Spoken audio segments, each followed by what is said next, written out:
The rain hammered against the tinted windows of the black SUV, each drop a sharp staccato that matched the frantic beating of my heart. I clutched the worn handles of the double stroller, my knuckles white beneath the cheap fabric of my soaked jacket. The crosswalk signal blinked red, but I was already halfway across, desperate to reach the pharmacy on the other side before it closed. My daughter Emma had been burning with fever all afternoon, and my son Lucas wouldn't stop coughing. Those wet, rattling sounds that made my chest tighten with fear every time I heard them. The city smelled like exhaust fumes and wet asphalt, mixed with the acrid scent of garbage from the overflowing bins on the corner. My sneakers squelched with each step, water seeping through the holes I'd been meaning to patch for months. 3 years. 3 years since I'd walked away from everything I knew, carrying nothing but the clothes on my back and the secret growing inside me. 3 years of working double shifts at the diner, of counting pennies, of telling myself that freedom was worth the hunger, worth the fear, worth the bone-deep exhaustion that had become my constant companion. I was invisible in this city, just another struggling single mother in a sea of people, too busy to notice the woman pushing a battered stroller through the rain.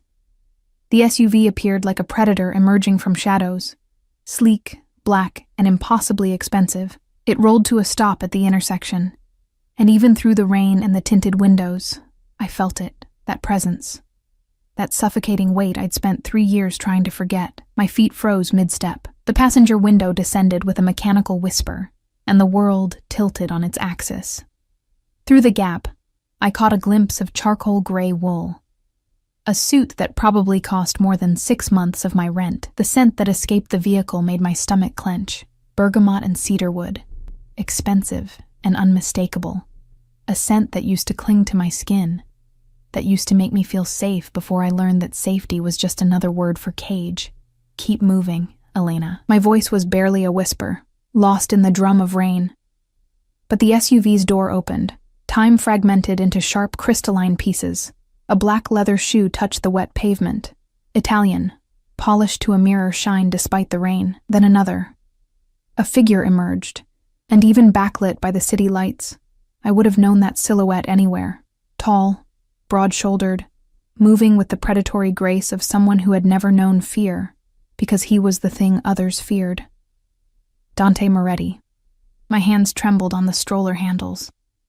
Emma stirred, her small face flushed with fever, and Lucas coughed again, the sound weak and pitiful. The rain plastered my hair to my face, and I knew I looked like exactly what I was. A woman who had been broken down by life, piece by piece, until there was nothing left but survival instinct and love for her children. He stood there in the rain, and he didn't move, didn't speak. Behind him, I could see movement in the SUV, at least 2 other figures, their shapes suggesting the bulk of body armor beneath expensive suits. His security. Of course.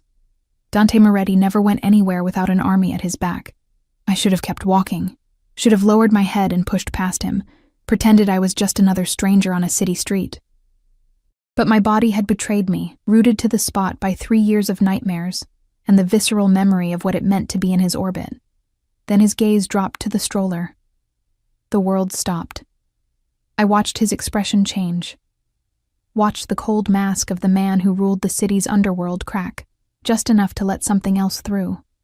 His eyes, dark as midnight and twice as dangerous, fixed on the 2 small faces visible beneath the stroller's rain cover, Emma with her dark curls and his sharp cheekbones, Lucas with his olive skin and the stubborn set of his jaw that was pure Moretti. The twins were 2 years and 4 months old enough to have his features stamped on their faces like an undeniable truth I'd tried so hard to deny. Behind Dante, another figure emerged from the SUV. A woman, tall, willowy, dressed in cream-colored designer clothes that probably cost more than I made in a year. Her blonde hair was perfectly styled despite the rain, and diamonds glittered at her throat, the kind of diamonds that declared ownership, that marked territory. She had her hand on the car door, her expression impatient, annoyed at the delay. His fiancée.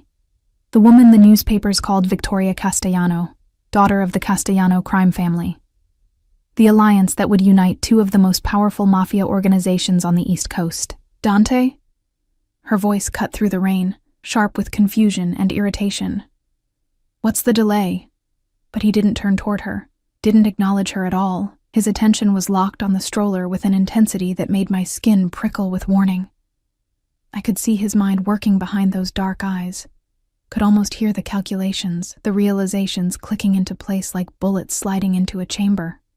The rain grew heavier, and somewhere in the distance, a car horn blared. The crosswalk signal had changed twice since I'd frozen here, trapped between the woman I'd been and the life I'd built from ashes. Dante. Victoria's voice again, louder this time, edged with the kind of entitlement that came from never having been denied anything. We're going to be late for... He moved. 3 steps brought him close enough that I could see the muscle ticking in his jaw, close enough that his presence engulfed me like a physical force, close enough that I caught the full impact of his scent and felt my traitorous body respond with memory, with the ghost of a time when I'd believed his darkness could shelter rather than consume. Elena. My name on his lips was a weapon and a caress, rough with something I couldn't name and didn't want to recognize. Those children, I found my voice somewhere in the depths of my terror, are none of your concern. His hand moved, not toward me, but toward the stroller. One of his men materialized beside him instantly, a wall of muscle in a black suit, hand inside his jacket where I knew a gun waited, but Dante waved him back with a subtle gesture, his attention never leaving my face. How old? The question was soft, deadly soft, the tone he used right before someone disappeared from the streets forever. 2. The word escaped before I could stop it.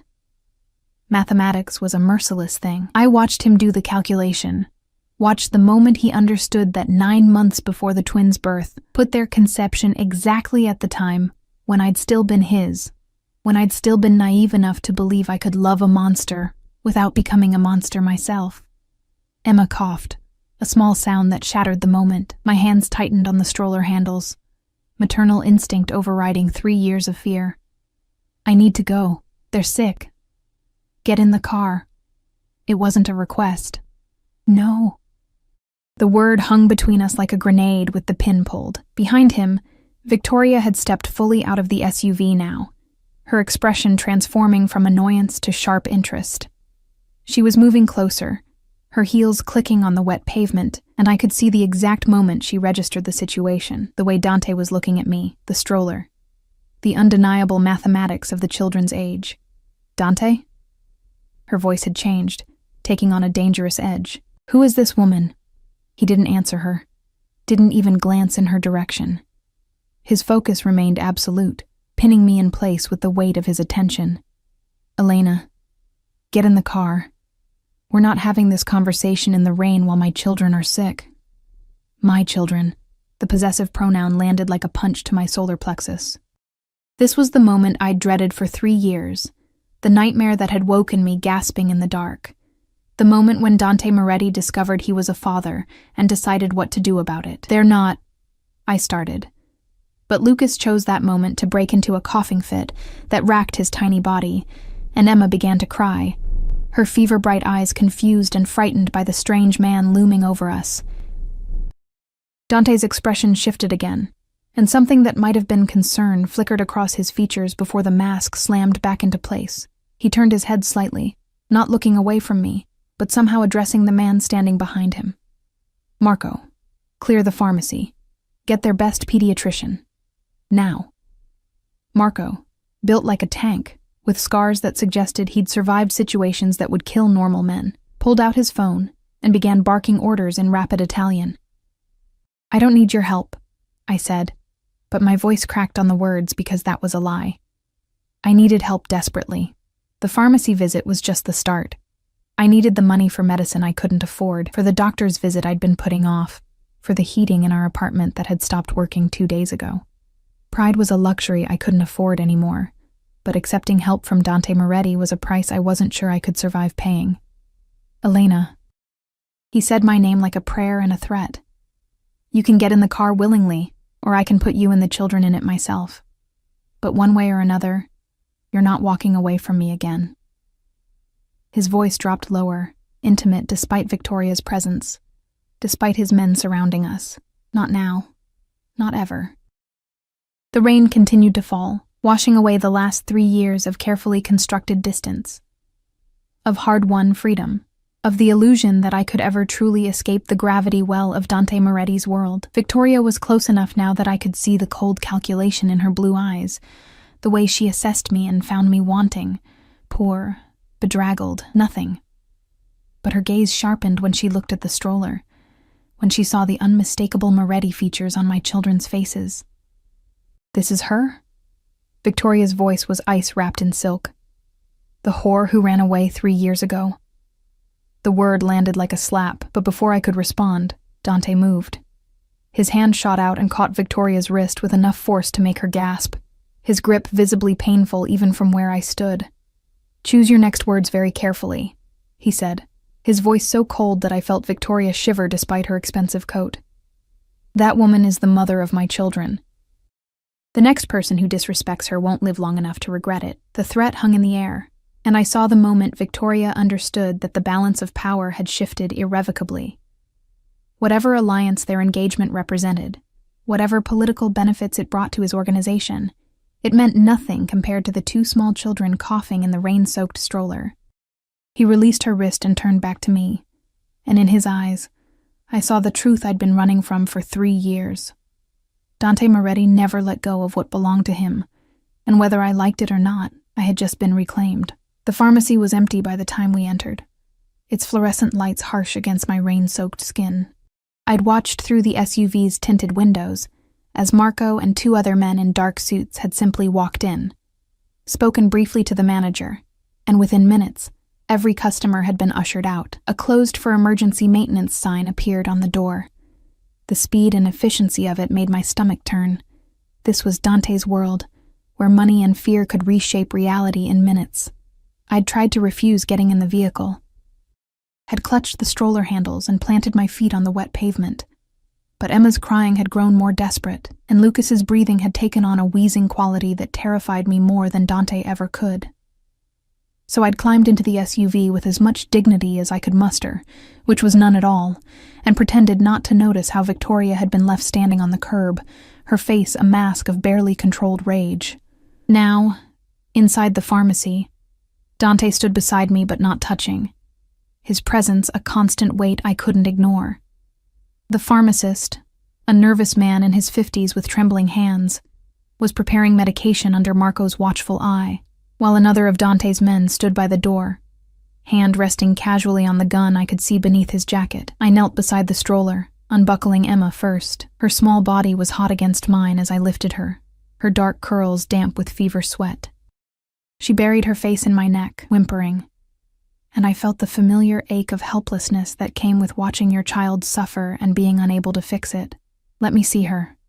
Dante's voice was soft, but it still made me tense. I turned slightly, creating a barrier between him and Emma with my body, an instinct I couldn't suppress, even though logic said he wouldn't hurt his own child. But logic had nothing to do with the fear that had been carved into my bones during the last year I'd spent in his world, when I'd finally understood what kind of man I'd fallen in love with. "She doesn't know you," I said quietly, trying to keep my voice steady for Emma's sake. "You'll frighten her." Something flickered across his face. Hurt, maybe, or anger at the truth of my words. His children were 2 years old, and to them, he was a stranger. A tall, dark stranger who radiated danger like other men, radiated cologne. "Then introduce me." It wasn't a suggestion. I closed my eyes briefly, gathering strength I didn't have. Emma shifted in my arms, her fever-bright eyes opening to peer at the man looming over us. I felt her small body tense, ready to cry again. "Emma, baby," I whispered, smoothing her damp curls back from her forehead. This is Dante. He's going to help make you feel better." The lie tasted like ash on my tongue. He wasn't here to help. He was here because he'd discovered a secret that changed everything. Because Dante Moretti never walked away from what he considered his property, and I had just given him 2 more reasons to never let me go. Emma studied him with that intense way children have of seeing more than adults want a reveal. Then, surprising us both, she reached out one small hand toward him. "Hot," she whimpered. "Mama, hot." Dante's entire demeanor changed. The dangerous crime lord who'd threatened his fiancée in the middle of a street disappeared, replaced by something I didn't recognize, something almost vulnerable. He moved closer, slowly, like approaching a frightened animal, and his hand, the same hand that had probably signed death warrants, that had pulled triggers and broken bones, reached out with infinite gentleness to touch Emma's forehead. His jaw tightened. "She's burning up. Where the hell is that doctor?" As if summoned, the pharmacy door opened, and a woman in her 40s entered, carrying a black medical bag. She wore expensive clothes beneath a designer raincoat, and her expression suggested she was used to middle-of-the-night summons from powerful men. Marco must have called her from the car. "Dr. Chen," Dante said, his tone brooking no argument. "My daughter has a fever. My son is coughing. Fix it." "Doctor." Chen's eyes widened slightly at the word daughter, but she recovered quickly, professional mask sliding into place. "Let me examine them. Is there somewhere private?" The pharmacist, still trembling, gestured toward a small consultation room at the back. Dante's hand moved to the small of my back, possessive, proprietary, guiding me toward it before I could protest.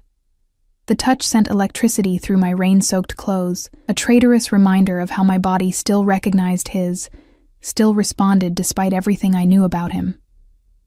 The consultation room was cramped, barely large enough for the examination table, a chair, and the four of us. Me, Dante, Dr. Chen, and Marco, standing guard at the door. I laid Emma on the table, then lifted Lucas from the stroller. He was quieter than his sister, but his breathing was labored, and fear clawed at my throat. "Doctor." Chen worked efficiently, checking temperatures, listening to lungs, examining throats with a practiced eye.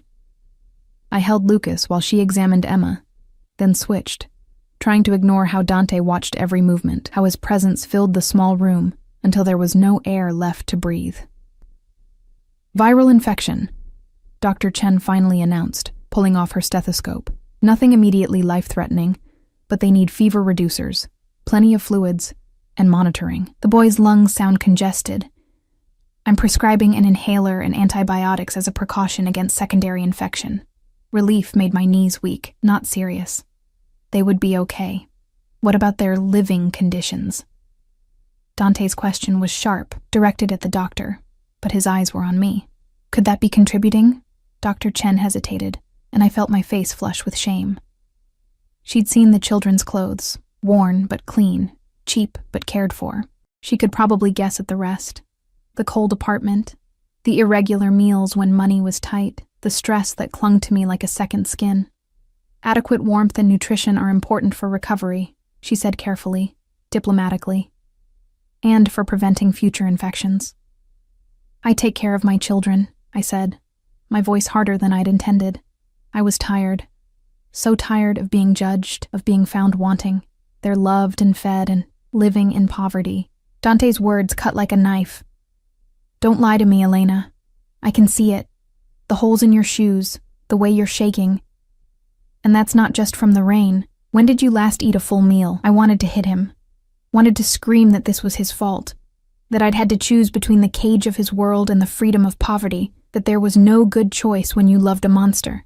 But Emma was watching with fever-glazed eyes, and Lucas was whimpering in my arms, and falling apart was a luxury I couldn't afford. "That's none of your business anymore," I said instead, my voice cold. "Thank you for the doctor. We'll take the medication and go." "Go where?" His tone was deceptively mild, but I heard the steel beneath it. "Back to whatever hovel you've been living in. Back to working yourself to death while my children get sick from inadequate heating. It's my home. They're my children. And we've been fine. They're my children too." The words were quiet, but they hit with the force of a physical blow. "And you kept them from me for over 2 years. The accusation hung between us, justified and terrible." Dr. Chen cleared her throat uncomfortably, gathering her equipment. "I'll give the prescriptions to your pharmacist. The children should start feeling better within 24 hours. If the fever doesn't break or the breathing worsens, take them to the hospital immediately." Dante nodded dismissal, and she fled, leaving Marco to close the door behind her. The room felt smaller than ever, suffocating with unsaid words and 3 years of secrets. "You don't understand," I started, but he cut me off. "Then explain." He moved closer, not touching but close enough that I could feel his body heat, could smell the bergamot and cedarwood that used to mean safety. Explain why you disappeared in the middle of the night. Explain why you never told me you were pregnant. Explain why I've spent 3 years thinking you were dead while you raised my children in poverty. His voice cracked on the last word, and I realized with shock that Dante Moretti, the man who ruled the underworld with an iron fist, who never showed weakness, was furious and hurt in equal measure. I was afraid, I whispered, the truth escaping before I could stop it. Of you. Of what you'd become. Of what staying in your world would do to them. So you chose this instead? He gestured around the cramped room, toward the poverty I'd been trying so hard to deny. You chose to struggle alone, to let my children go without, rather than accept my protection? Your protection comes with a price I wasn't willing to pay. And what price is that? I looked up at him then, meeting those dark eyes that had once made me feel cherished and had later made me feel owned. My soul. My freedom. Everything that makes me human instead of just another possession in your collection. The silence that followed was broken only by Lucas's labored breathing and Emma's small whimpers. Dante's jaw worked, his hands clenching and unclenching at his sides, a tell I remembered, a sign he was fighting for control. I never tried to own you, he said finally, his voice rough. I loved you. You loved the idea of me. The version of me that smiled and looked beautiful on your arm and never asked questions about the blood on your shirts or the screams I heard from the basement. My voice shook, but I kept going, 3 years of silence finally breaking. You loved me the way someone loves a painting. Something beautiful to possess, to display, to keep locked away from the world. That's not... He stopped, and for a moment, I saw something like uncertainty cross his face. I protected you. You suffocated me.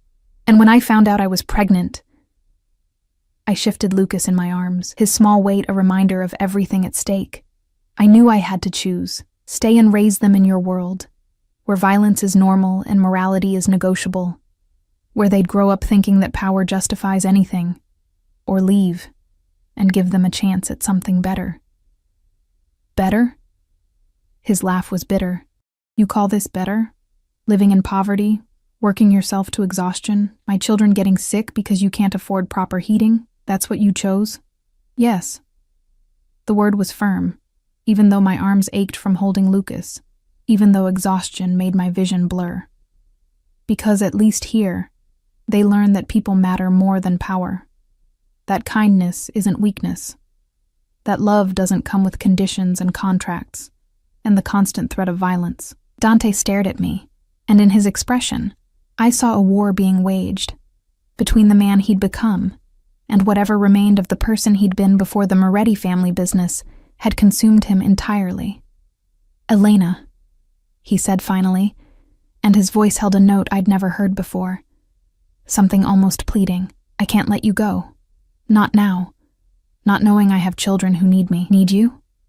I shook my head. They need food and warmth and safety. They need a mother who isn't constantly looking over her shoulder. They don't need a father who solves problems with bullets and bribes. They need both. He moved closer, and this time he did touch me, one hand cupping my face with a gentleness that made my traitorous body remember every moment I'd loved him. And whether you want to accept it or not, you need me too. How long can you keep this up, Elena? How long before exhaustion makes you sick? Before you can't work anymore and lose even the little you have? His thumb traced my cheekbone, and I hated that my eyes burned with tears I refused to shed. He was right, and that was the cruelest part. I was drowning, had been drowning for 3 years, kept afloat only by stubborn pride and desperate love for my children. I won't go back to being your prisoner, I whispered. Then don't. His eyes locked with mine, intense and dark, and full of something dangerous. But don't deny my children what they deserve either. Let me help them, Elena. Let me give them what you can't. The offer hung between us, tempting and terrible, because I knew that accepting help from Dante Moretti meant accepting chains, even if they were made of gold. It meant stepping back into his orbit, where his gravity would pull me closer and closer until escape became impossible again. But Emma whimpered in fever pain, and Lucas's breathing rattled in his chest, and I was so tired of being strong, of being alone, of pretending I could carry the weight of the world on my shoulders without breaking. "What do you want?" I asked, and hated how defeated I sounded. His smile was sharp as a blade. "Everything. But for now, I want you and the children to come home with me. Tonight, we'll discuss the rest tomorrow." "And if I refuse?" His hand dropped from my face, but his eyes held mine captive. "Then I'll have Marco drive you back to your apartment, and tomorrow morning, you'll find that your landlord has mysteriously decided to evict you. Your employer at the diner will suddenly have concerns about your performance. Every door you try to walk through will close in your face until you have nowhere left to go but back to me." The threat was delivered calmly, matter-of-factly, and I knew with sickening certainty that he meant every word. This was Dante Moretti, the man who owned half the city, who could reshape reality with a phone call, who never accepted defeat. "That's not a choice," I said, my voice hollow. "That's coercion. That's reality." He stepped back, giving me physical space even as his words trapped me more thoroughly than chains ever could. "I've spent 3 years thinking you were dead, Elena. 3 years mourning you. And now I find out you've been alive, raising my children, suffering alone because you were too proud or too afraid to ask for help. You made your choice 3 years ago. Now it's my turn." The door opened, and Marco entered carrying 2 pharmacy bags bulging with medications. Behind him, the pharmacist hovered anxiously, probably terrified about what he'd witnessed, and desperate for us to leave. "The car's ready, boss," Marco said, his scarred face impassive. "And I've sent men to Miss Castellano's residence with her belongings and a message. Victoria." I'd almost forgotten about her, about the engagement that had presumably been shattered the moment Dante had discovered his children's existence. I should have felt guilty, but I was too numb, too overwhelmed by the avalanche of change that had destroyed my carefully constructed life in the space of an hour. "Good." Dante took the pharmacy bags, then held out his hand to me, not commanding, but offering. "Come on, let's get them home and warm and medicated. We'll figure out the rest later." I looked at his hand, at the gold ring on his smallest finger bearing the Moretti crest, at the scars on his knuckles that told stories of violence I'd never wanted to know. Then I looked at Lucas in my arms, at Emma lying exhausted on the examination table, at the choice that wasn't really a choice at all. I took his hand. His fingers closed around mine, warm, strong, possessive, and I felt the trap snap shut around me once again. But this time, I wasn't walking into it blind. This time I knew exactly what kind of monster I was dealing with, and this time, I had 2 small reasons to fight back. The Moretti estate hadn't changed in 3 years. The same imposing iron gates, the same manicured grounds visible even through the rain and darkness, the same sense of stepping into a world where normal rules didn't apply. The SUV rolled up a circular driveway paved with stones that probably cost more than my annual salary, coming to a stop before a mansion that looked like something out of a Gothic novel. All dark stone and tall windows and the kind of architecture designed to intimidate. I'd sworn I'd never see this place again. Emma had fallen into a fitful sleep against my shoulder, her small body radiating heat through her worn clothing. Lucas was awake but quiet in Dante's arms, a development that had surprised us both when he'd reached for his father in the car, too sick and exhausted to maintain stranger danger. Watching Dante hold his son for the first time, seeing the careful way he supported Lucas's head, the almost frightened tenderness in his expression, had done something dangerous to my heart. I couldn't afford to remember the man I'd fallen in love with. That man had been an illusion, a mask the monster wore when it suited him. The front doors opened before we reached them, and a woman in her 60s appeared. Mrs. Chen, the housekeeper, her face creasing with shock when she saw me. Behind her, I could see staff members gathering, their expressions ranging from curiosity to barely concealed hostility. The woman who'd run away from Dante Moretti, who'd humiliated him by disappearing, was not someone who would be welcomed back easily. "Prepare the east wing," Dante said, not breaking stride as he carried Lucas inside. 3 bedrooms, connecting. 1 for Elena, 1 for the children, 1 for their nanny. I want humidifiers set up in the children's room. fresh linens, heating set to 75 degrees. Have Dr. Martinez on standby in case the fever worsens overnight. Mrs. Chen recovered quickly, her professionalism overriding her surprise. Of course, Mr. Moretti. Will you be needing dinner prepared? For Elena, yes, whatever she wants. And warm milk for the children, something gentle on their stomachs. He paused at the base of a sweeping staircase, finally looking at me. What do they like to eat? The question was so domestic, so normal, that it felt surreal coming from a man whose enemies tended to disappear into the river. Toast, I said quietly, with a little butter, and applesauce. But they might not want to eat with the fever. We'll try anyway. He started up the stairs, and I had no choice but to follow. Emma's weight in my arms a familiar burden. The mansion smelled the way I remembered. Lemon polish and old money, and the faint metallic undertone that might have been my imagination, but that I'd always associated with violence done in shadows. The East Wing was as far from Dante's personal quarters as you could get while still being in the same building. A small mercy, perhaps, or a calculated move to make me feel less trapped. The suite Mrs. Chen led us to was bigger than my entire apartment. 3 connecting rooms with thick carpet and furniture that probably cost more than I'd make in a lifetime. The children's room had been hastily prepared with 2 cribs, too small, I realized. Emma and Lucas were long past cribs, but it would do for tonight.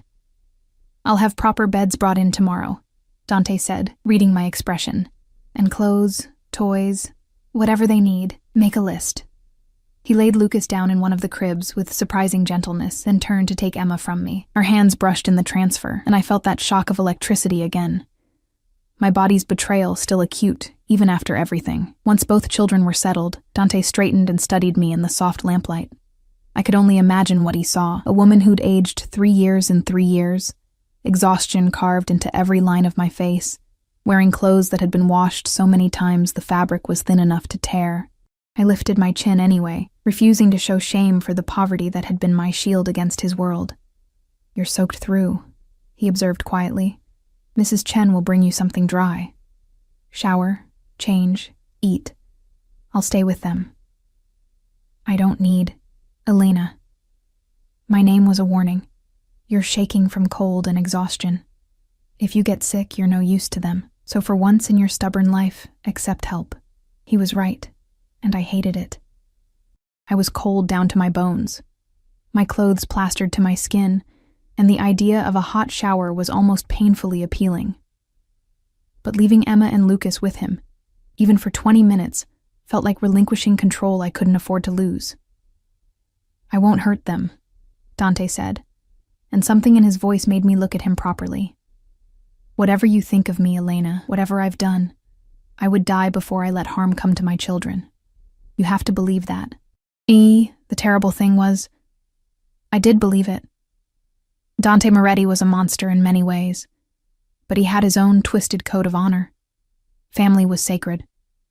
Blood was everything, and now that he knew Emma and Lucas existed, they would be under his protection whether I wanted it or not. 20 minutes, I said finally.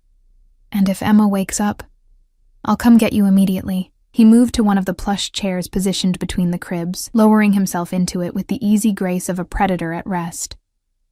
In the soft light, with his attention focused on the sleeping children, he looked almost human, almost like the man I'd fallen in love with before I'd learned what his last name really meant, Mrs. Chen appeared at the door with an armful of clothing, expensive my size, probably belonging to one of the female staff members, or procured with frightening efficiency from somewhere in the mansion. She guided me to my room, pointing out the ensuite bathroom with its marble counters and shower big enough for 3 people. The hot water was a revelation. I stood under the spray until my skin turned pink, until the chill finally left my bones, until I could no longer tell if the water on my face was from the shower or from tears I refused to acknowledge. 3 years of careful distance, of hard-won freedom, destroyed in a single rainy evening. I was back in Dante's world, back in his orbit, and I had no idea how to protect my children from the gravity that would inevitably pull them deeper into his darkness. When I emerged, wrapped in a towel that cost more than my weekly grocery budget, I found clothes laid out on the bed, soft leggings and a cashmere sweater that felt like a cloud against my skin. No underwear, I noticed, which meant these had definitely been procured from somewhere in the house. The thought of wearing another woman's clothes should have bothered me more than it did, but I was too tired to care. Dressed and marginally more human, I made my way back to the children's room. The door was ajar, and I paused in the doorway, arrested by the scene before me. Dante sat in the chair, Lucas cradled in his arms. At some point, my son had woken and begun to cry, and Dante had picked him up, was now rocking him slowly while humming something low and melodic. A lullaby, I realized with shock, in Italian. Lucas's eyes were drooping, one small fist clutched in Dante's expensive shirt, completely trusting in a way that made my chest ache. "You're good at that," I said quietly, announcing my presence. Dante looked up, and in his expression, I saw naked vulnerability quickly masked. "My mother used to sing this to me before." He trailed off, and I filled in the blanks. Before she'd been killed in a rival family's attack. Before violence had become the only language the Moretti family understood. I moved into the room, checking on Emma. Still asleep. Her breathing easier now that the medication was working. When I turned back, Dante was watching me with an intensity that made my skin prickle. "We need to talk," he said quietly, "about how this is going to work. There's nothing to work out. This is temporary, just until they're better. Then we go back to our life." His laugh was soft and humorless. "No, Elena, you don't get to decide that unilaterally anymore.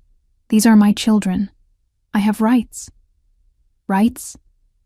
Anger flared in my chest, hot and welcome after hours of fear and confusion. "You want to talk about rights? You gave up any rights when you chose to be a criminal.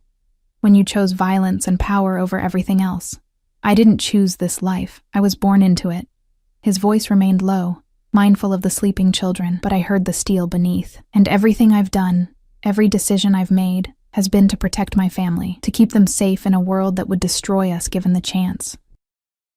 "And what about my safety? What about the night I heard you torturing someone in the basement? What about the mornings I'd wake up to find blood on your clothes? What about living every day knowing that the man I loved was capable of—" I stopped, closing my eyes against the memories. I couldn't raise children in that environment. I couldn't let them think that was normal. So instead, you raised them in poverty, made them suffer because of your pride. The accusation stung because part of me had always wondered if I'd made the right choice, if my children's cold apartment and irregular meals and constant worry was really better than the warm safety of Dante's wealth. Purchased with blood money, at least they have their humanity. I whispered. At least they're growing up learning that people aren't disposable, that problems can't be solved with violence, that their mother worked herself to exhaustion and still couldn't provide basic necessities. Dante stood carefully, settling Lucas back into the crib with practiced ease. Then he turned to face me fully, and in the lamplight, he looked every inch the dangerous man he was. "I'm not arguing that my world is perfect, Elena. I'm not even arguing that you were wrong to be afraid. But you can't deny that I can give them more. Better education, better health care, better opportunities. Everything. Everything except a moral compass. Then you'll provide that." He moved closer, not touching, but near enough that I had to tilt my head back to maintain eye contact. "Stay. Not as my prisoner, not as my possession, but as their mother. Let me provide for them, protect them, give them the life they deserve. And you teach them morality, humanity, whatever values you think I lack. That's not how this works. You can't compartmentalize. They'll see who you are, what you do. They'll learn from your example. Then I'll be better." The words were quiet, fierce.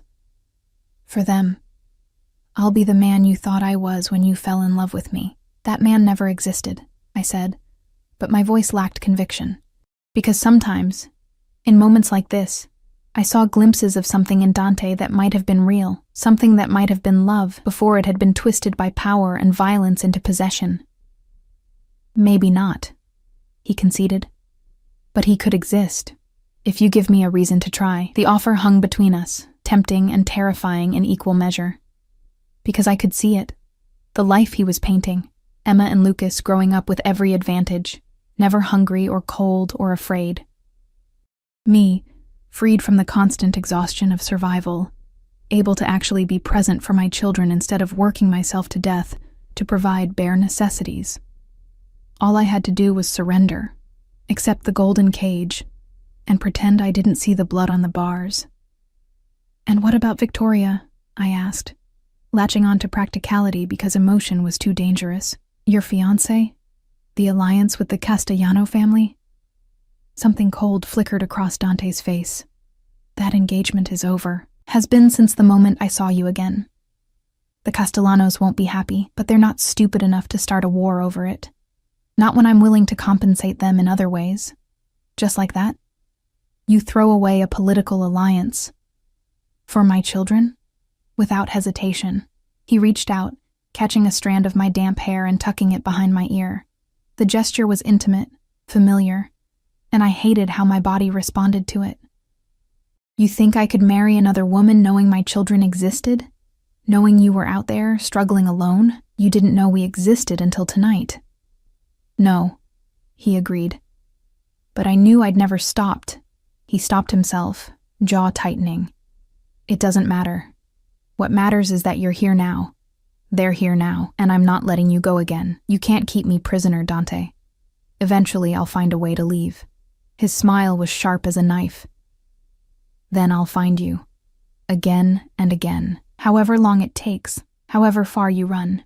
His thumb traced my cheekbone, and his eyes held mine with absolute certainty. "You're mine, Elena.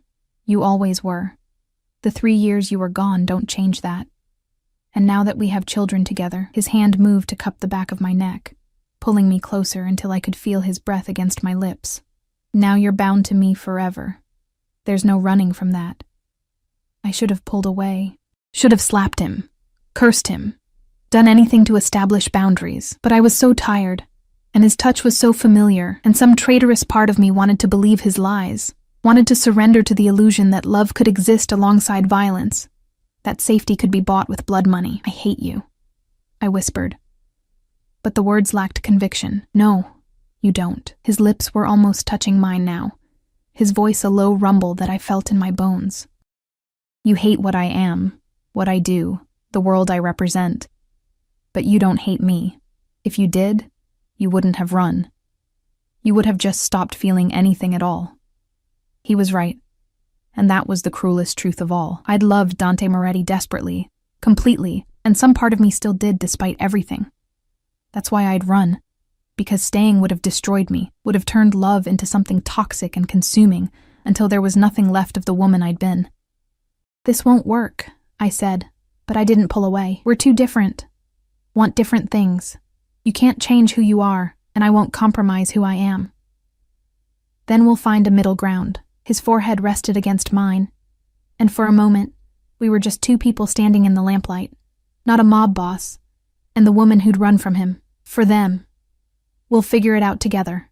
Emma stirred in her crib, making a small sound of distress. Instantly, we both turned toward her, the spell breaking. I moved to her side, feeling her forehead, still warm, but not burning like before. The medication was working. "You should sleep," Dante said quietly. "I'll stay with them tonight. If anything changes, I'll wake you." "I can't just... Elena." His hand on my shoulder stopped me. "You're exhausted. You'll be better able to care for them if you actually rest. Trust me for one night. Just one." I wanted to refuse. Wanted to plant myself in the chair and maintain my vigil, prove that I didn't need him, that I could handle everything alone. But my body was screaming for rest, and the bed in the next room was calling to me like a siren song. "One night," I agreed finally. "But tomorrow, we're setting boundaries, rules. This doesn't mean I'm staying permanently." His smile suggested he knew better, but he didn't argue. "Whatever you need to tell yourself to feel in control." I hated how well he knew me, how easily he could read the fears I tried so hard to hide, but I was too tired to fight anymore tonight. So I retreated to my room and collapsed onto the bed that was softer than clouds. My last thought before sleep claimed me was that I'd made a terrible mistake. That accepting Dante's help, even temporarily, was stepping back onto a path I'd fought so hard to escape. But with Emma's fever and Lucas's labored breathing still echoing in my mind, with the memory of 3 years of struggle and fear and exhaustion weighing on me, I couldn't bring myself to regret it. Not yet. I woke to sunlight streaming through floor-to-ceiling windows and the disorienting realization that I'd slept for 12 hours straight. My body ached in the way it does after exhaustion so profound that even rest can't fully erase it. But for the first time in 3 years, I'd slept without waking every hour to check on the children or listen for the building's various alarming sounds. Panic hit immediately. Emma. Lucas. I threw off the silk sheets. Silk. God, I'd forgotten what real luxury felt like, and stumbled toward the connecting door. It opened before I could reach it, revealing Mrs. Chen with a breakfast tray. "The children are fine, Miss Elena," she said quickly, reading my expression. "Mr. Moretti is with them. They woke an hour ago and their fevers have broken. Dr. Martinez examined them this morning and confirmed they're recovering well." Relief made my knees weak. "I need to see them." "Of course, but perhaps you'd like to eat first? Mr. Moretti insisted I bring you breakfast." The tray held more food than I typically ate in 2 days. Fresh fruit, pastries, eggs, bacon, coffee that smelled like heaven. My stomach growled traitorously, reminding me that I'd skipped dinner last night and had probably eaten nothing but crackers and coffee for the past week. "I'll eat with the children," I said, taking the tray from her and moving toward the door. The scene in the nursery stopped me in my tracks. The cribs were gone, replaced by 2 small beds with railings. Toys were scattered across a new playmat, expensive educational toys that probably cost more than my monthly rent. And in the middle of it all sat Dante on the floor, dressed in casual clothes I'd never seen him wear, with Emma in his lap and Lucas building a tower of blocks beside him. "Mama!" Emma's face lit up when she saw me, and she scrambled from Dante's lap to run to me, her small arms wrapping around my legs. "Mama, we got new toys, and Papa read us stories." Papa. The word hit me like a physical blow. In less than 24 hours, Dante had gone from stranger to father in my daughter's eyes. "Did he?" I managed, setting down the tray and kneeling to gather her into my arms. She felt cooler, more like herself, though her eyes were still slightly glazed with residual illness. "How are you feeling, baby?" "Better." She squirmed to be released, already wanting to return to the new toys. "Lucas is building. Come see." I looked up at Dante, who was watching me with an expression I couldn't quite read. He looked different in the morning light, dressed in dark jeans and a simple black sweater. More human, less like the untouchable crime lord I'd fled from. His hair was slightly mussed, as if small hands had been running through it, and there was a softness around his eyes that made my chest tight. "They woke up asking for you," he said quietly. "But when I explained you were resting, they agreed to let you sleep. Emma's been teaching me about her favorite colors, and Lucas has decided I need to learn proper block stacking technique." As if to demonstrate, Lucas carefully placed another block on his tower, then looked up at his father for approval. Dante's smile was genuine, proud, and I saw my son's face light up in response. This was dangerous. More dangerous than threats or coercion. This domesticity, this glimpse of what our life could be, it was seductive in a way I hadn't prepared for. "We need to talk," I said, straightening, "about how this is actually going to work." After breakfast, Dante stood with the fluid grace of a predator, moving to the tray I'd set down. "The children need to eat, and so do you. Business can wait an hour." I wanted to argue, but Emma was already pulling me toward her new bed, eager to show me the books Dante had apparently read to her, and Lucas was bringing me blocks with the solemnity of a child sharing his most precious possessions. So I let myself be distracted, let myself sink into the simple joy of seeing my children happy and healthy, even as part of me whispered warnings about the price we'd pay for this comfort. Breakfast was chaotic and perfect, Emma talking nonstop between bites of strawberries, Lucas quietly eating while building increasingly complex block towers, Dante watching all of us with an intensity that made my skin prickle. He'd positioned himself so he could see the door, I noticed. And even in this domestic scene, his phone vibrated constantly with messages he ignored. "Marco wants to know what to do about the Castellano situation," he said eventually, glancing at his phone. "Apparently Victoria's father is demanding a meeting. The real world, intruding on our bubble. I'd almost forgotten that breaking off his engagement would have consequences beyond the personal." "What will you tell him?" I asked, keeping my voice neutral for the children's sake. that the engagement is over, and if he wants to maintain our business relationship, he'll accept that gracefully. Dante's tone was casual, but I heard the steel beneath. The Castellanos need me more than I need them. They won't push, and if they do— His eyes met mine, dark and uncompromising. Then they'll learn why people don't cross the Moretti family. The threat hung in the air, a reminder of exactly who and what he was. Emma, oblivious, continued playing with her new toys. Lucas had moved on to arranging blocks by color, his small face serious with concentration. "This is what I was afraid of," I said quietly, "that they'd grow up thinking violence is the answer to everything." "Violence isn't the answer to everything." Dante stood, collecting empty plates with surprising domesticity. "But sometimes it's the only answer. The world isn't black and white, Elena. The sooner they learn that, the better prepared they'll be. They're 2 years old. I'm not talking about teaching them violence now. I'm talking about reality." He moved closer, lowering his voice so the children wouldn't hear. "You want to raise them to be naive? To think that kindness and morality will protect them from people who would hurt them to get to me? I want to raise them to be good people, to value human life, to have consciences, and I want them to survive." His hand came up to cup my face, thumb tracing my cheekbone in a gesture that was becoming familiar again. "We're not enemies in this, Elena. We both want what's best for them. We just disagree on what that means." Before I could respond, his phone rang. Not vibrated, rang, which apparently meant something because his expression hardened immediately. He glanced at the screen, and I saw tension ripple through his shoulders. "I need to take this," he said, already moving toward the door. "Stay here. Don't leave this room." The command in his voice triggered every rebellious instinct I had, but he was gone before I could argue, the door closing firmly behind him. Through it, I heard his voice, sharp with anger, speaking rapid Italian. Mrs. Chen appeared moments later, as if summoned. "Is there anything you need, Miss Elena?" "What's happening?" I asked, keeping my voice low. "Why is he upset?" She hesitated, loyalty to Dante warring with something that might have been sympathy for me. "There's been an incident at one of Mr. Moretti's properties. It's being handled." An incident. The euphemism could mean anything from a minor business problem to someone being murdered. This was Dante's world, violence lurking beneath a veneer of civilization, danger always one phone call away. "Mrs. Chen," I said carefully, "what happened to me? After I left, what did Dante do?" Her expression softened. "He searched for you. For months. Used every resource he had, called in every favor. I've never seen him like that. Desperate. Almost broken." When the months turned into years with no trace, she trailed off, shaking her head.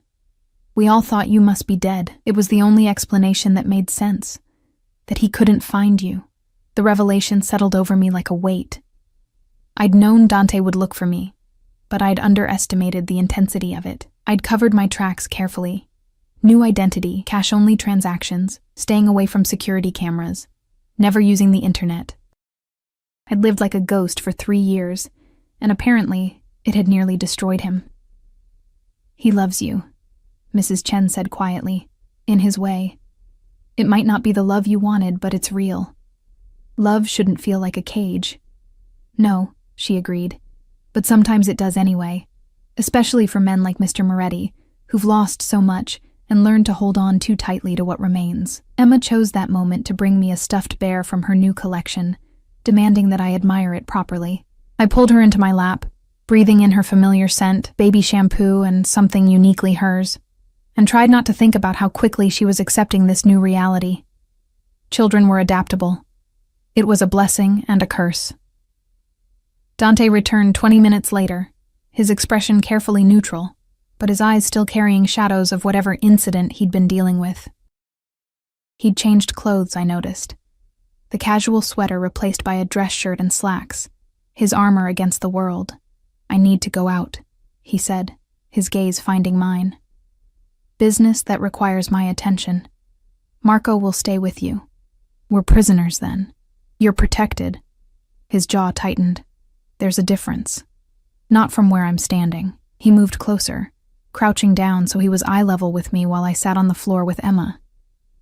"Elena, I need you to understand something. The moment I claimed you and the children publicly, the moment I broke off my engagement for you, you became targets. My enemies will look for any weakness they can exploit. And you—" His hand came up to touch Emma's hair gently. "All of you are the biggest weakness I've ever had." The admission hung between us, vulnerable and honest in a way I hadn't expected. This was why he'd never wanted to love anyone, I realized, why he'd kept his distance from real emotional attachment. Because in his world, love was liability. "Then let us go," I said. "We'll disappear again. You can tell everyone it was a mistake, that the children weren't yours." "No," the word was flat, final. "That's not an option. They are mine, you are mine. And everyone who matters already knows it. Running now would just make you easier targets without my protection." He was right, and I hated it. By coming back here, by accepting his help even temporarily, I'd painted targets on all our backs. The only thing standing between us and his enemies now was Dante himself. "How long?" I asked quietly. "How long until it's safe?" His smile was bitter. "Define safe. In my world, there's no such thing as completely safe. But I can make you safer than you've been living in that apartment, scraping by, vulnerable to anyone who might have connected you to me. No one knew who I was. You don't know that. You can't know that." His hand moved to my face, forcing me to meet his eyes. "I've made a lot of enemies, Elena. Some of them very patient, very thorough.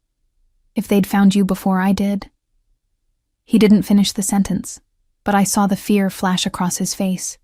Real, visceral fear that he quickly masked. Emma yawned against my shoulder, still recovering despite the broken fever.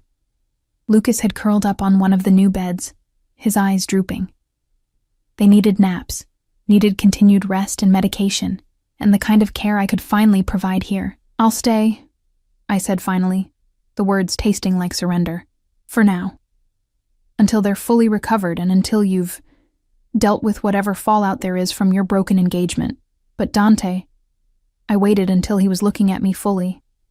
"I'm not staying as your possession, not as some kept woman. If we do this, we do it as partners, as co-parents. You don't control me and I don't control you. But we make decisions about the children together. Done." His agreement came too quickly, and I saw the trap even as I walked into it. Because co-parenting meant staying in contact, meant being in his orbit, meant slowly being pulled deeper into his world, until the lines blurred, and I forgot where I ended, and his influence began. But what choice did I have? He was right about the danger, right about my vulnerability, right about being able to provide a better life for Emma and Lucas. All I could do was hold on to my sense of self, maintain my boundaries, and hope that 3 years of hard-won independence had made me strong enough to resist his gravity. "I need to go," Dante said, standing. "Marco will be outside the door. Mrs. Chen can get you anything you need. There's a phone on the nightstand. My direct number is programmed in. If anything happens, anything at all, you call me immediately." "What kind of anything?" "Anything that makes you uncomfortable, anyone you don't recognize, any feeling that something's wrong." His expression was serious, intense. "Trust your instincts, Elena. If something feels off, it probably is." The warning made my skin prickle. "You're scaring me. Good. Fear keeps you alert. Alert keeps you alive." He moved to the door, then paused, looking back at where I sat on the floor with Emma drowsy in my arms and Lucas sleeping on the bed. "I'll be back for dinner. We'll talk more then about how this is going to work." Then he was gone, leaving me alone with the children and the uncomfortable realization that I'd just agreed to share my life with a man I'd spent 3 years running from. The room felt smaller without his presence, the luxury less appealing, the golden cage more apparent. Emma's breathing had evened out into sleep, and I carefully carried her to her bed, tucking her in beside her brother. They looked peaceful, healthy, safe. That was what mattered. I could endure anything for them, even this. I moved to the window, looking out over the manicured grounds. In the distance, I could see security personnel. 4 that I could count, probably more I couldn't. This was my life now, at least temporarily. Luxury purchased with blood money, protection that came with possession, comfort that felt like captivity. My phone, the cheap prepaid one I'd been using, was in my jacket pocket. I pulled it out, stared at it for a long moment, then powered it down and tucked it away. That life was over. The struggling single mother, invisible in the city, free but drowning, she was gone. I didn't know yet who I would become in her place. But I knew one thing: I would not lose myself again. Not to Dante's darkness, not to his world, not to the seductive comfort of surrendering to his protection. I had found my strength in poverty and struggle. Now I would have to find it again in luxury and danger, for Emma, for Lucas, for the woman I'd fought so hard to become.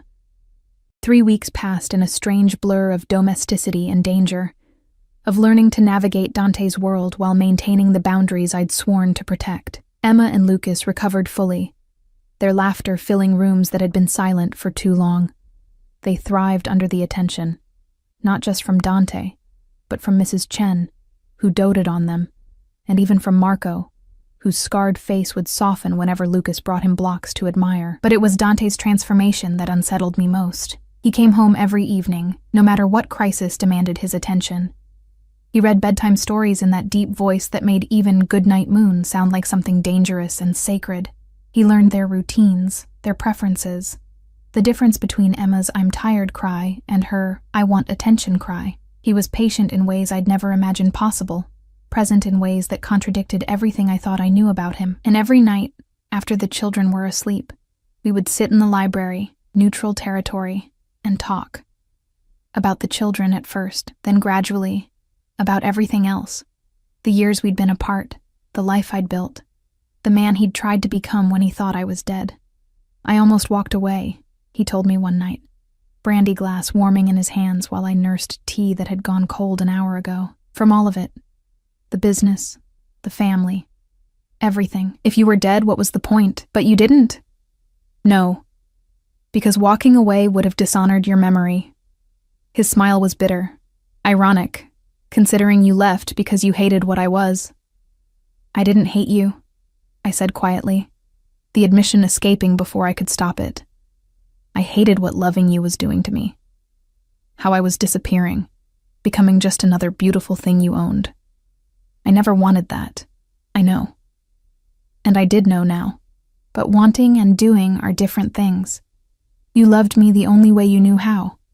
By protecting me, providing for me, keeping me close. You just didn't realize you were suffocating me in the process. He was quiet for a long moment, staring into his drink. And now? Am I suffocating you now? I considered the question honestly. The past 3 weeks had been nothing like I'd expected. Yes, there was security everywhere. Yes, my movements were monitored. But Dante had kept his word. He didn't control me, didn't dictate my choices, didn't treat me like property. When I'd insisted on taking the children to the park, he'd assigned discreet security but let us go. When I'd wanted to enroll Emma in a music class, he'd made it happen without taking over the decision. No, I admitted. You're trying. I can see that. I'm terrified, he said suddenly, his eyes meeting mine with raw honesty. Every moment they're out of my sight, I'm terrified. Every car that passes too close, every stranger who looks twice, every phone call from Marco. I think this is it. This is when I lose them. Lose you. The vulnerability in his voice cracked something in my chest. Dante, I know it's irrational. I know I have the best security money can buy. But fear doesn't respond to logic. He set down his glass and leaned forward, elbows on his knees. You asked me once why I became what I am. Why I chose this life. You said you were born into it. I was. But I could have walked away like some do, taken the money and disappeared, lived a normal life. His jaw tightened. I stayed because the night my mother was killed, I was 8 years old and hiding in a closet. I heard everything. Her screams, the gunshots, my father begging. And I did nothing. I was too afraid, too small, too powerless. I'd known his mother had been murdered, but he'd never spoken of it before, never shared the details that still haunted his eyes. I swore that night that I would never be powerless again, that I would be strong enough, ruthless enough, feared enough that no one would ever dare hurt my family. He looked at me, and in his eyes, I saw the 8-year-old boy who'd hidden while his world ended. And then I met you, and for the first time in my life, I wanted something beyond power and fear. He trailed off, searching for words. I wanted to be the kind of man who deserved you. But I didn't know how to be that man and still keep you safe, so you built a cage instead. Yes. No excuses, no justifications, just truth. And you were right to leave, right to choose freedom over safety. I just wish... His voice cracked slightly. I wish I'd been able to give you both. The moment stretched between us, heavy with 3 years of pain and misunderstanding, and the slow, tentative rebuilding of something I was afraid to name. The Castellano situation is resolved, he said eventually, shifting back to safer ground.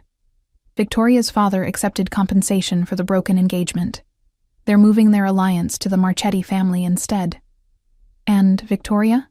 Married someone from the Marchetti family 2 weeks ago, a practical woman. She never loved me. It was always about power and position. He paused. She did send a message, though, through intermediaries. What kind of message? His smile was sharp. A warning that you'd better make me happy, or she'll find a way to make you regret stealing her position. Ice shot through my veins. Is she a threat? No. Dante's certainty was absolute. She's smart enough to know that threatening you is a death sentence. It was just posturing, maintaining pride.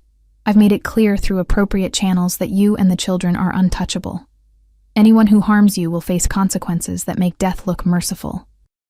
The casual way he spoke of such violence should have repulsed me. A month ago it would have. But now, with Emma and Lucas sleeping upstairs, with the knowledge of how many people would hurt them to hurt Dante, I felt a terrible gratitude for his ruthlessness.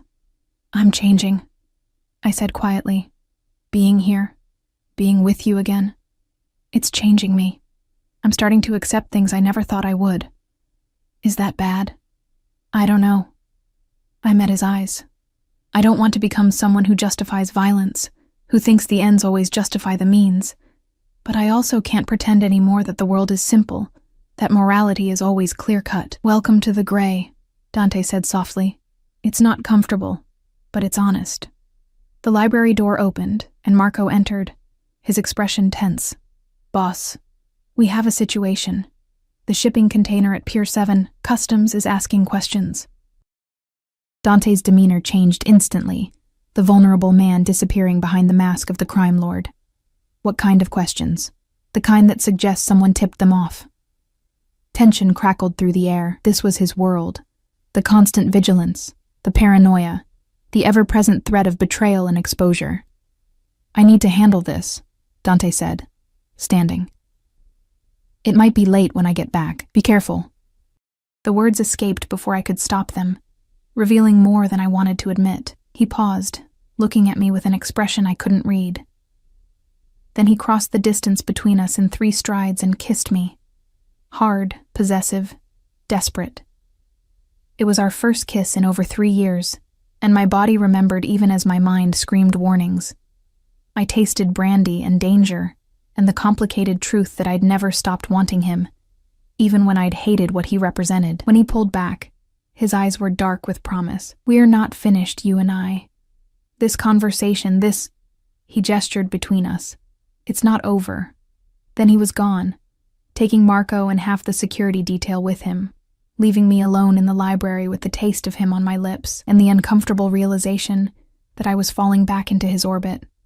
Not helplessly, not without awareness, but inevitably nonetheless. The weeks turned into months. Summer came, hot and humid, and I watched Emma and Lucas grow in ways that both delighted and terrified me. They were happy, genuinely happy, in ways they'd never been in our cold apartment.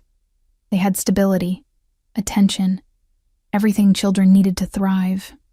And Dante kept his promises. He didn't control me, didn't cage me, didn't try to remake me into something compliant and decorative. Instead, he courted me. Slowly, patiently, like a predator who'd learned that some prey required a gentler approach. Dinners at restaurants where he'd rented the entire space so I wouldn't feel exposed. Walks in the garden while the children napped, where he'd tell me about his day and actually listen to mine. Small gifts that showed he'd been paying attention. A book I'd mentioned wanting. Art supplies because I'd told him I used to paint. A jade plant because I'd said I missed having something green to care for. He was careful with me in ways he'd never been before. Patient when I pulled away, understanding when I needed space. Present, but not overwhelming. It was seductive, this new version of Dante Moretti, the one who'd learned from past mistakes, who was genuinely trying to be better. But I never forgot what he was capable of. The nights he came home with blood on his cuffs that he thought I didn't notice, the phone calls he took in Italian, his voice cold and final. The way people looked at him with fear, even as they showed respect. He was still a monster. He was just a monster who loved his children and was learning to love their mother without consuming her. 6 months after that rainy night at the crosswalk, I stood in the nursery watching Emma and Lucas sleep. They'd graduated to toddler beds now, decorated with their favorite colors and characters. They looked peaceful, safe, loved, everything I'd wanted for them when I'd run away. Achieved through the man I'd been running from. "You're thinking too hard," Dante's voice came from the doorway, low and intimate. I can hear it from down the hall. I turned to face him. He was in his shirt sleeves, tie loosened, looking tired but content, more human than monster in the soft lamplight. "I was thinking about choices," I said quietly. "About how 3 years ago I chose freedom over safety, and now I'm choosing both, somehow." "Are you?" He moved closer, not touching but near enough that I felt his warmth. "Or are you still waiting for the other shoe to drop? Still convinced this is temporary?"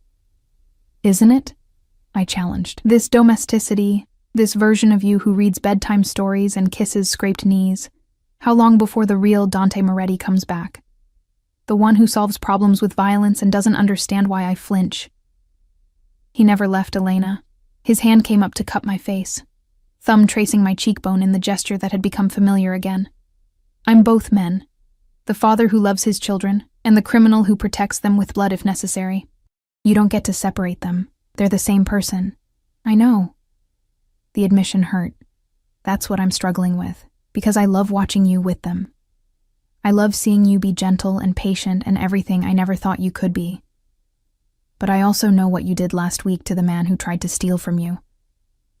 Dante's expression hardened. He betrayed the family.